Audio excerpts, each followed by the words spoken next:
Welcome back to the Student Hub Live. Okay, today's session is going to focus on access modules. Now, what is an access module? You might well wonder. We've had a lot of students who are just beginning their journey with the Open University who are incredibly excited about that journey. And some of them are starting at level 1 and some of them are starting at access. But irrespective of where you're starting, my colleagues now, George and John, are going to fill you in on what access is. And I know they will definitely inspire you about some of the really great things about studying as an Open University student. So John and George, welcome to the Student Hub Live. Now, we've had a lot of access students joining us yesterday, in particular from YO32, and we were talking about a lot of things. They were very excited about studying. We were talking about allocating tutors, etc. And access is slightly different, almost like a wonderful nursery, I like to think, where students are very, very protected and scaffolded in terms of their learning journey. But for those students who don't know what access is, could you give us a brief summary and why it's different? Okay. And I'm John and this is George, OK. Oh, yeah, so, sorry. No, just to avoid confusion. So I think, yeah, kind of preschool, really. So, no, we're delighted to be able to speak about access, really, and we hope there are some students out there who've either done access or are about to start on access. So we've been running an access programme at the Open University since 2013. So we've now got our just about our 10th cohort are about to start on access. So there's about 20,000 students we've had registered on the programme. And I think it's one of the real successes of the university in terms of preparing students who might have been out of education for a long while or might be just lacking a little bit of confidence in the qualifications they're bringing with them or making that tentative first step. And we've designed a programme really to suit them, haven't we, George? Yes, and to take it back to basics, access modules are modules, as OU students would understand that, and they're 30 credits, and they're at level 0, which is a preparatory level to make sure that students are equipped with the skills and the confidence, as John was saying, to really, really flourish at level 1. There are 3 access modules, and between them, they span the whole sort of subject areas that the Open University offers. So we've got one that looks specifically at arts and languages, one that looks at STEM, so science, technology, engineering and maths, and another one that you're intimately involved with, Karen, that looks at people, work and society, so the social sciences, health and social care, law and management and so on and so forth. Now, it's very important, I think, in this day and age, especially when fees are a lot higher than they were some time ago, to know that studying's right for you. And we've been talking a lot about fitting it in. And I know one of the things that students often say is, I'm not quite sure how I'm going to do it. My goodness, it's so exciting. And access presents a really nice situation where I guess at a low risk, both probably financially and also in terms of your grades, you can start trying out and getting embedded with these ideas that, you know, sort of you get into a rhythm of, I guess, slightly later, you know, when you figured out how you work best and how the OU works. I think, Karen, the low-risk starting point is really important. I think you're right. It's 2 things, really. We all know that the cost of higher education, particularly in England, is very high now. And I think for adult learners, with juggling lots of other things, lots of personal commitments, working, mortgages, etc., I think there's a, you know, you need to be sure that embarking on something that perhaps you haven't done before is the right thing for you. And I think students need to be aware that the university goes to great efforts really to subsidise the access provisions. So we set the fee for students who do have to pay at half the standard fee for a module. And for those students who meet certain financial criteria in terms of their income, household income, and it's quite a high bar, students can study for nothing. So of our students, probably 60%, maybe even up to 2/3 of our students actually can study access for free. Wow. And we think that's really important because it takes that financial risk out of, is this right for me and can I commit to it? And that's important because people, hopefully, and the majority of them will, really enjoy access and get a lot out of it and then can move into their mainstream undergraduate programme. But we also have some students who frankly take access and tell us that was enough. They've now built up a bit of confidence. They know they could do it if they needed to, but perhaps the time's not right, but it hasn't cost them anything, or it certainly hasn't incurred big loan debt. So that's a really important thing. George, what was the second one? Because my mind's gone now. So there's the financial risk, there's the kind of preparation, really, isn't there? There's also the element of understanding subject. Yeah. So as a student, you might feel that you really, really know what it is you want to study, or you might be a little less sure, or it might be that what you've thought a particular subject will cover actually is something quite different. And you can't really know that before you've started. So again, there's risk around choosing the wrong subject for you because you're unlikely to continue if it's something that you're not interested in or you don't feel is relevant. So because the Access modules are interdisciplinary, they cover a range of different subjects, it really gives students a bit of a playground to sort of try out the subject that they thought interested them or some other subjects which they'd never even thought of. And we've had quite a few Access students changing their study intentions, so moving from psychology across to law or from maths to science or various different changes. So it's really important at the start of your learning to really interrogate what it is you want to study and why you're studying it and what that subject can offer you. And I think that's important because lots of subjects studied in university, people simply won't have had a chance to look at school, so they won't really know what they are. So having a taste of that is really important. And also that all the research tells us that one of the big reasons for withdrawal from university is making the wrong subject choice. So you commit to something and you think, oh, I've got years of this, and actually it's not quite what you thought it would be. So getting that subject choice right for you, fit for purpose, is incredibly important as a starting point. And just an added bonus for interdisciplinary study is that it allows you to start making connections between different ways of thinking about the world, which in and of itself is an incredibly useful skill. So to start your learning with a broad base really, really does help you in terms of kind of making connections between different parts of the world. And I think that shouldn't be underestimated either. And John will be joining us this evening to have this very debate about whether interdisciplinary subjects are better than named qualifications. There's two things I wanted to touch on, which is this idea of the word access and the special things about the Open University, which is that it is open access. So anybody, irrespective of whether you're doing an Access module or a Level 1 module, anybody can study with us. And John, you mentioned a word that I think is so important, which was confidence. And, you know, so anybody can come along and once you've done something and you think, yeah, I can do this. Maybe I didn't ever think higher education was for me. You've done a lot of studies talking to these very students who maybe had never thought that they could physically, financially, intellectually get engaged with higher education, and they do, and that for them is really rewarding. We had a wonderful comment yesterday, which was a student was saying, you know, my education is about, you know, who I am and who I'm going to be, and this sort of study was so intrinsic to this sort of real development, and you could really see this happening. And you've seen it so many times. Talk about this confidence and why it's so let's important. talk about confidence first, then maybe we'll come back to the word access and what we might do with that. But no, the confidence thing, all the literature really on adult learners and in a way on students just coming from disadvantaged backgrounds or perhaps with low entry qualifications or various reasons why they might have not gone to university No one at 18. else in their family, for example. No one else in their family or no one in their local community. So a lot of our students, and I have to say Access students are a very wide-ranging group of people, but generally they tell us that they would fall into those sorts of categories. And one of the things that they say in their very first telephone conversation with their tutor is that they're not really sure they can do this. So they feel lacking in confidence both in their abilities and also even, and this is very sad, I think, many students saying they feel a bit of an imposter. You know, they feel that university isn't really for the likes of them, which is a real shame, I think, in terms of how an individual feels about themselves, but is true, and this is from the voices of those students. So I think what we've done with our Access programme is to design something which really does help students develop their confidence. And we do that really through the way students engage with the materials, and there's lots of skills development embedded in the materials so that students are, as well as learning about the content, they're learning kind of studentship skills as well and getting feedback on those. And the thing that students tell us is most important is their relationship with their tutor. And I can't overestimate how important the tutor role is to studying with the Open University or to being a distance education student, because this is the absolute face of the university. And what many students tell us when they complete Access and they've succeeded and they're delighted is that but for their tutor they might not have been able to keep going. So I think there's something about the way we tutor on Access, and I think it's an interesting model. Students engage with their tutor by telephone, so they have individual contact with their tutor.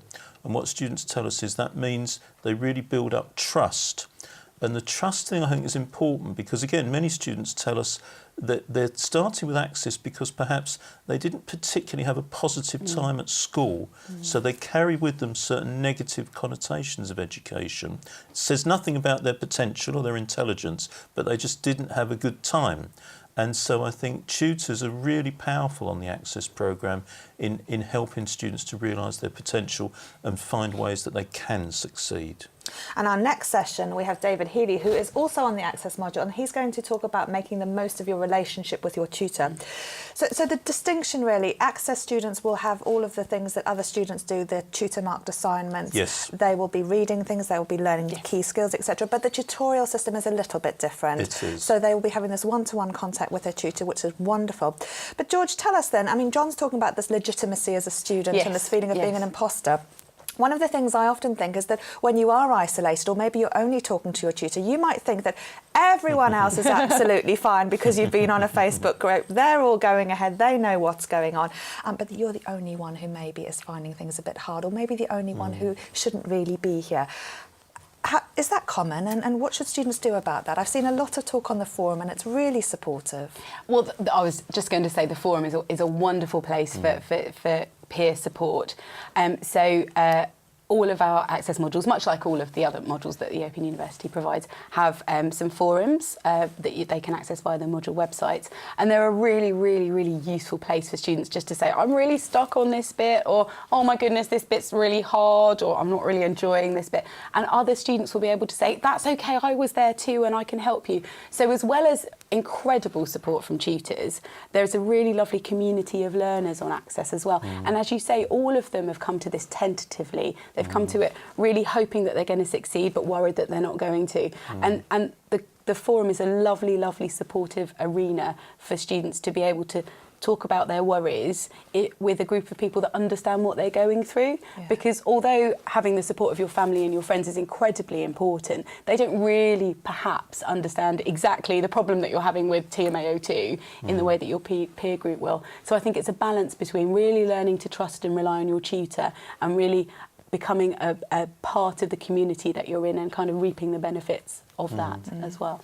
And can we go back to the word access, because I think it's a funny old thing really. There are lots of access courses out there in the sector, and many students will know them from perhaps their local further education college or whatever. I don't think we should get too hung up on the word access, and we spent a lot of time thinking about what we should call these programmes, and there's still some debate. But I think the critical thing is that there's access is around kind of opening a door and I think enabling more students to participate in higher education. But there's also access about enabling more students to succeed. So the last thing we'd want to do, and I think this is a challenge for the Open University as an open access institution, is to start students off on a programme that they then struggle with. And so the Access programme is very deliberately situated to support students so that when they do, and it's 30 weeks, but it's only 30 weeks, to then succeed in their undergraduate study. And all the tracking we've done is that students who complete an Access module, the majority do go on to study at level 1, so it kind of works as that pathway. But also they tend to do significantly better in level 1 than students who come in directly. And there are lots of reasons for that, partly confidence, but I think partly, and this is a really interesting bit of scholarship, they tell us they've learned how to work with their tutor. So they then, when they start at level 1, are rather more proactive about how they might want to be supported. They don't hold back from engaging with their tutor. They've been prepped really on the Access module. And I think also students tell us they're much more, I'm trying not to use the word resilient, but they know how to be an independent learner. And if they have a little knockback on their level 1 module, they don't fold. They know they can keep going. So it's really important as preparation. We've got questions for you on the hot desk, so let's see what people How have done. exciting. Yes, indeed. HJ and Stephen, lovely hats. Oh, thank you. Well, as always, I'm not being too focused. I'm getting distracted by this background, but I'm told it is Singapore, not Cardiff Bay, so I'm glad I know that. Stephen's being more focused than me. We've had a really, really good question. Alice has asked, if you have an Access course on your CV, does it make you more employable, or is it not worth mentioning? Ooh, good question. It's worth mentioning. certainly worth Yes. mentioning, and I think what it shows is a sense of I think the academics would use the word agency, personal agency. So you, as a student and someone thinking about going into employment or getting a better job, you have really taken control of that. You've thought about it. You've decided to prepare properly, and therefore you've acquired all the skills George and I have been talking about, and then you go on and do really well at level 1. So I would definitely mention it and talk about the kind of benefits it's brought to you. Absolutely. And Alice, if you're interested, we've been doing a lot of work with the Careers and Employability Service about identifying some of those skills. So if you didn't watch yesterday's session on that, they were showing us this really handy guide that you can download and identify some of those skills, which employers do take very seriously. Do we have other questions, you two, or can I continue talking about all of these fabulous modules, because I have a plan for some of my friends and family? Well, I'm having a great chat about the different modules people are doing. So maybe we are being focused and listening. I'm being distracted as always, but we're just having a good chat about the modules we're doing. And there are a couple of students in that are doing access modules or have completed them as well. Yeah, there's some really good feedback as well. Kimberly, she said that her access course gave her the confidence that she could cope with degree level study, brought her study skills up to scratch, and just helped her familiarise herself with how things work at the OU before starting a degree. Great course. Alice said she's finding it good. She's done most of the activities. She just wants to get stuck into her first TMA now. So really good feedback. Oh, that's fab. I wonder, Karen, if we could say something a tiny bit more about the individual modules. Oh, yes. Because I think that's very interesting. So YO31, as George said, is our Arts and Languages Access module. And so this Is that your favourite, George? My favourite. I'm all about the arts well, and George language. can talk about this. But so essentially, a student will be introduced to disciplines like literature and like history. Music. And art history. I think there's a little bit of music in there as well, and there's going to be more, isn't there, in There Midlife certainly Review. is. There But certainly also, I think, which is quite a clever thing to do in a relatively short programme, we have some optionality as well. So students can study a little taste of a language or do some creative writing to see if that's the kind of direction they might do. For example, even if they didn't want to do a language degree, they might want to include a couple of language modules in an open degree or something like that. So I think a real breadth there. And do you want to say any more on that? Well, only that the theme that draws the whole module together is one of popular protest, which is incredibly relevant in the world that we live in. So it looks at votes for men by looking at the Chartist movement. In the history element, it looks at votes for women, looking at the suffragettes, and various other protests that are taking place, that have taken place over the course of time. So there's a lot of relevance there. It's on the button, yes. Yeah, yes. okay. And YO32, of course, you know about, Karen, Yes. as the module chair.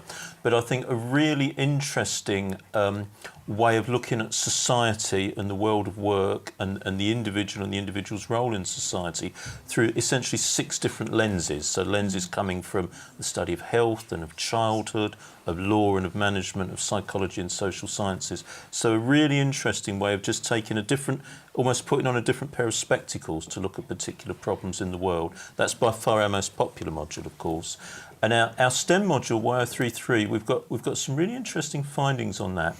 In that one of the things many adult learners coming back to study say to us is they all love the idea of studying science. What they're very anxious about is studying maths.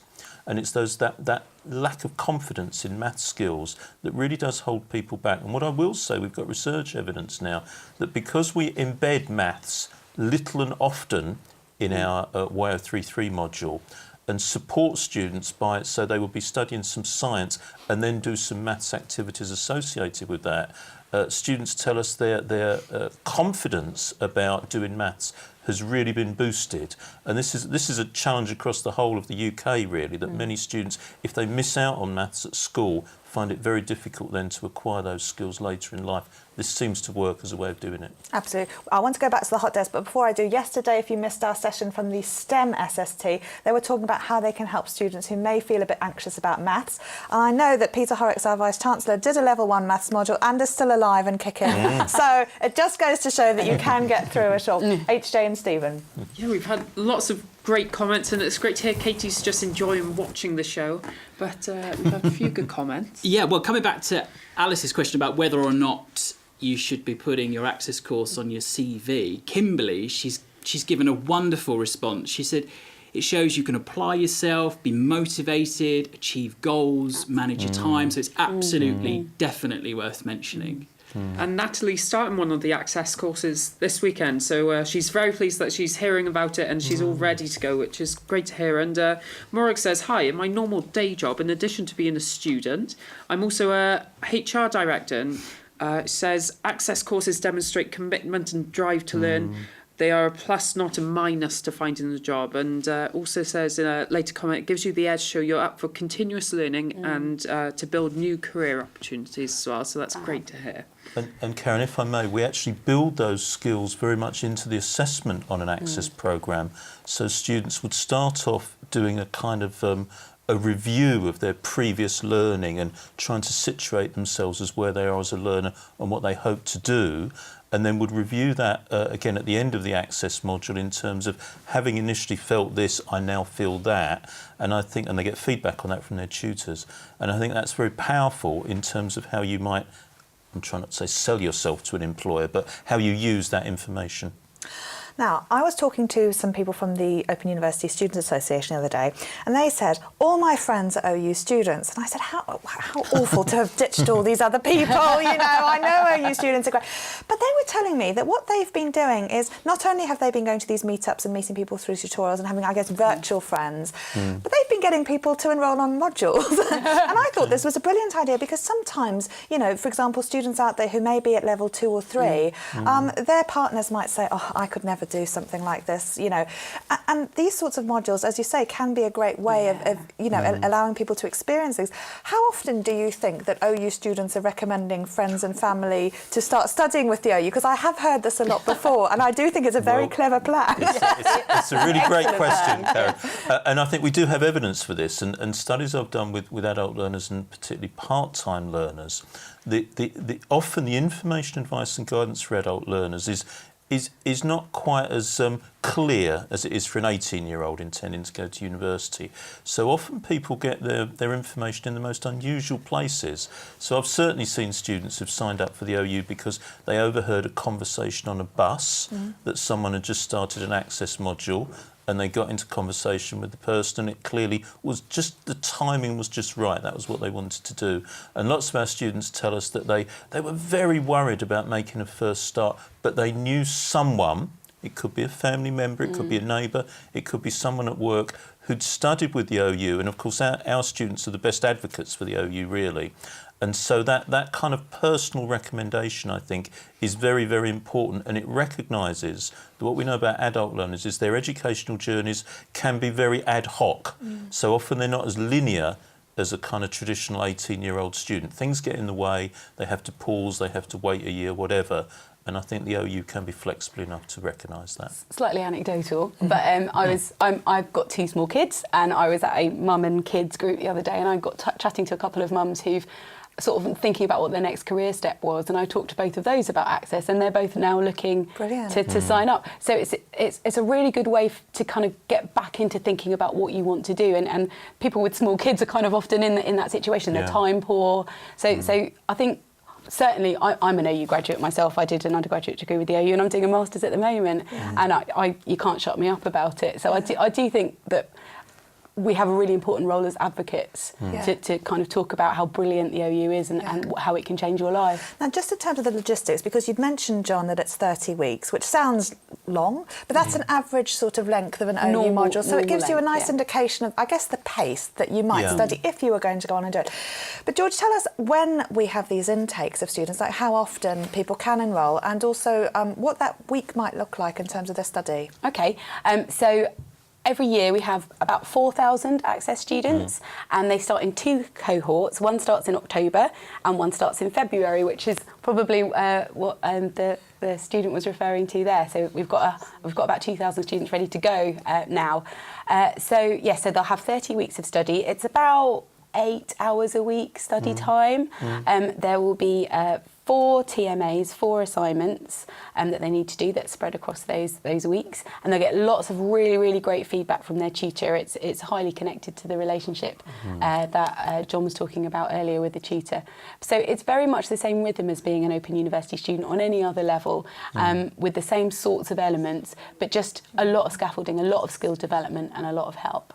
And they get really good print-based material, and we also help students become increasingly confident about studying online as well. Brilliant. Now, we've got David on next, who's going to tell us about this very special tutor relationship, which is fundamental in Access, but also will apply very much to all of our students out there. George and John, final tips for, in particular, our Access students who are watching today, those starting in February. What's your one take-home point for them? Little and often, I would say. Little and often. If you can kind of build it into your routine so that it doesn't become this big looming... This is mostly speaking from my experience as a student as well as my experiences of working on the modules, so that it doesn't become this kind of looming thing. I think that's absolutely what I would start with, and use your tutor. Yeah. Try and enjoy it. There will be times when, because you've got other stuff going on in your life, it's difficult to find the time, or maybe something's quite hard. Just put it aside for a little while and come back to it. Persist. Dogged persistence is a really good attribute, but enjoy it. Use the relationship with your tutor. It's only 30 weeks away. Oh, how exciting. Excellent. George and John, thank you so much for coming along and filling us in. Well, I hope you've enjoyed that, and I hope you've been chatting. HJ and Stephen will be back after this short video. Many of you won't come to the Open University campus. You're very welcome if you would like to. But we are going to show you around the campus with some short videos in a campus tour with Dan Weinbrun, who's written a book about the history of the OU. So we'll be uncovering some facts about the Open University. But join me after that break with David Healy, where we're going to be talking about making the most of your relationship with your tutor.